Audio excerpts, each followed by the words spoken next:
In this video, I'll show you how to connect AirPods to Android, right? So this is my Redmi AirPod. I'm going to show you how you can connect it to your Android phone.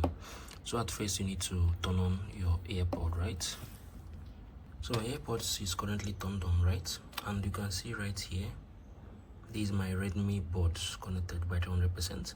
So what you need to do at first, you need to configure your Redmi AirPods, right? For you to be able to connect this, you're going to configure your Redmi AirPods. Once I've configured it correctly, you can save it, right? So each time you want to connect to it, it will be very easy for you to do. So if you find this video helpful, share your thoughts below in the comment section. Let me know if you guys find this video helpful. Thank you guys for watching through. I'm gonna see you all in the very next